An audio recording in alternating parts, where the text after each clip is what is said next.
It's a crash that gripped the nation. A Ferrari crashed into a taxi, resulting in the death of the taxi driver, his passenger, and the driver of the Ferrari. Now, the accident sparked an online debate on high-performance cars and drivers. Here to discuss these issues and more, we have with us in our studio today, motoring journalist Cheryl Tay, associate editor of SG Kamat, Julian Koh, and driving enthusiast Arun Moraes. Welcome to the studio, guys. Okay, first off, I'm going to give you a figure. So, the general sentiment is that there are more supercars on the road right now. The figure we have last year is that we have 449 Ferraris, 291 Lamborghinis, and 469 Maseratis. Compared to 10 years ago when we had 159 Ferraris, 24 Maseratis, and no Lamborghinis. So do you all notice more high-performance cars on the roads, and what is the reason for this increase? Well, I think Singaporeans are becoming more affluent. I think that plays a very big part, and coupled with the fact that the recent hike in COE prices, people actually want to pay, or rather want to purchase a car that's more luxurious, that's more premium, so to speak. More importantly, I think they want the price to be justifiable. I wouldn't pay probably, if the current COE is 92,000, I wouldn't want to get a car that's merely 150,000 because it's not a fraction of the price. But then it begs the question whether our roads, being rather congested, with quite a lot of traffic lights, are they suitable for such supercars? I don't think so. I mean, it's yes I and can't. no. Yeah, I can't say no. And yeah, I think Cheryl's right. Yeah. Yes and no. Our roads are No. our roads are perfect in the sense that infrastructure is good. We have smooth roads, not bumpy. So it's great to drive cars. And anyway, having a supercar or a high performance car does not necessarily mean you have to drive it fast.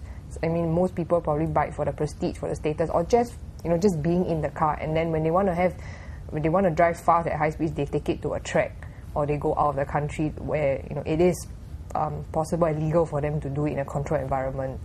But as a motorist of normal cars and seeing a high-performance car on the road, I mean, how do you feel about that? What has your experiences been like with that? Lucky guy. Do you feel a bit scared? I mean, to see a Ferrari. If the person is plowing down the road, yeah, definitely I'll be a bit fearful of how he's weaving in and out of traffic. I will definitely pull back, because if the margin of error is a lot smaller with performance cars. You have to keep your distance. If any point of time he misjudged a corner or just taking a slight turn, he could spin out, crash into somebody else. And if you're within that area, it's possible the pileup could follow. I've not had any bad experiences with owners of high-performance cars. I mean, I have friends who own such cars, but I believe they do understand that there is a form of commitment towards how they handle their car. And also, paying in Singapore, we pay such high prices for the car. You don't want to risk, getting your car damaged or, damaging public property and all that. Okay, some people are calling for, in view of the accident, high-performance cars to be banned from the roads, or to have some regulation. What are your thoughts on this?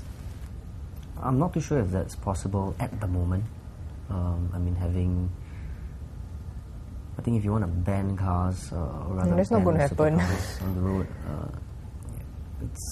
I wouldn't really say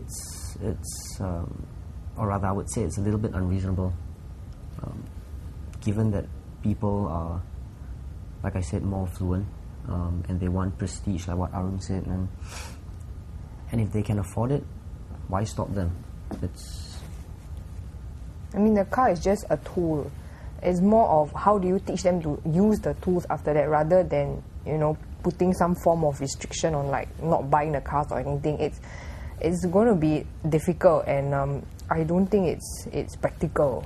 Yeah, I rather they come in from point of view of a public education or a driver education thing, and then they educate them on how do you handle your car better, what are you actually dealing with, rather than okay, you want to buy this car, you have to pay how much more than others.